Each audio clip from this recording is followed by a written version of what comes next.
The moment her knees gave out on the cold diner floor, time itself seemed to pause. Forks hovered midair. Coffee cups shook in weathered hands. Even the low hum of the fluorescent lights felt louder than her own heartbeat. She hadn't come begging. She hadn't asked for charity or pity. All she wanted was something warm to take home to her children. Something small. Something human. But instead of kindness, a rough hand shoved her forward.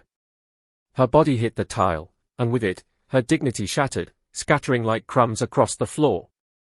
And in that moment, the pain wasn't the worst part. It was the shame.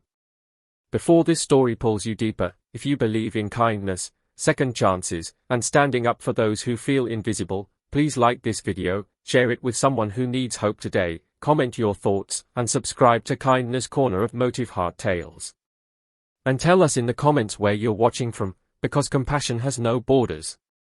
Her name was Mara Collins, and life had been stripping her down long before she stepped into that diner. Just a year earlier, she had a small apartment that smelled of clean laundry and bedtime stories. She worked nights cleaning office buildings. She had 2 children who still believed their mother could fix anything. Then came the layoffs. Then the rent notices taped to her door. Then the slow, suffocating fear of watching cupboards empty faster than hope. Mara didn't give up. She walked miles searching for work. She swallowed her pride at food pantries. She learned how to stretch a single loaf of bread across 3 days. But that morning, when her youngest cried from hunger until his face turned red, something inside her finally broke. So she gathered the last bit of courage she had left and walked into the diner, believing it would hurt less to ask for leftovers than to watch her children fall asleep hungry again. The diner was warm, heavy with the smell of coffee and grease. For one brief second, it felt like safety. The booths were filled with regulars, people whose wrinkles carried stories of survival. Folks who showed up every morning because routine was the last thing holding them upright. Behind the counter stood Ronin Keller, the manager. A man hardened by control, worn down by bitterness. He didn't see a mother. He didn't see a human being. He saw a problem. When Mara quietly asked if there was any food that would be thrown away, his jaw tightened. His voice rose. And before anyone could stop it, his hand was on her shoulder, shoving her back like she was something dirty that needed to be swept out. Mara fell. Her palms scraped the floor. Her chest burned. Words caught in her throat as fear strangled her voice. The room went silent, not because people agreed, but because fear spreads faster than courage. Eyes turned away. Cups were clutched tighter. Silence gave Ronin power. He didn't notice the diner door opening behind him.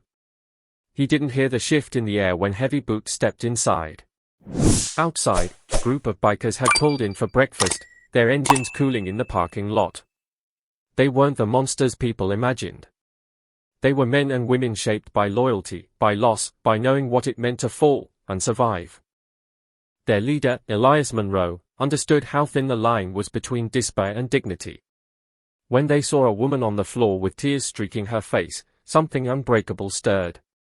They didn't rush. They didn't shout. They simply stood. And the balance of the room changed. Elias took in the scene calmly, his presence alone making Ronin uneasy. The manager's anger faltered when he realized he was no longer the strongest force in the room. The bikers formed a quiet wall, not threatening, just watching. Judging. The silence became unbearable. Mara slowly pushed herself up, hands shaking, heart pounding. She braced for more cruelty. But instead, she felt something she hadn't felt in months. Respect. The truth came out quietly. Why she was there. The children waiting at home. The months of trying not to break. Each word stripped away Ronin's authority until he looked smaller than the fear he'd tried to create. Then something unexpected happened. Someone stood. Then another. Then another. The room began to breathe again. Hands helped Mara to her feet, gentle hands. Plates appeared on the counter, filled without being asked. A coat was wrapped around her shoulders when someone noticed how thin her sweater was. The bikers didn't demand anything. They didn't lecture. They simply stayed. Their presence reminded everyone of one simple truth: cruelty survives only when good people stay silent. Ronin retreated behind the counter, exposed under the harsh light of decency. As Mara ate, tears fell into her food, not from shame this time, but from relief. For the first time in months, she felt seen. She felt like a mother again. Not a failure. When she finally stood to leave, her arms were full, not just with food for her children, but with something far heavier and more precious.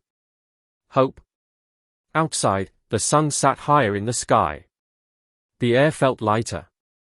The engines roared, not in menace, but in solidarity. A reminder that help sometimes arrives in the least expected forms. Mara walked home with steadier steps and a straighter back. That night, her children ate until they were full. She watched them sleep with a heart that felt stitched back together. Her struggles weren't over. Bills would still wait. Fear would still visit. But now she knew something powerful. She was not alone. And neither is anyone brave enough to ask for help. If this story touched your heart, please like this video, share it with someone who needs hope, and subscribe to Kindness Corner so more stories like this can be told. Before you go, comment one word that describes how this story made you feel, because your words might be exactly what someone else needs today.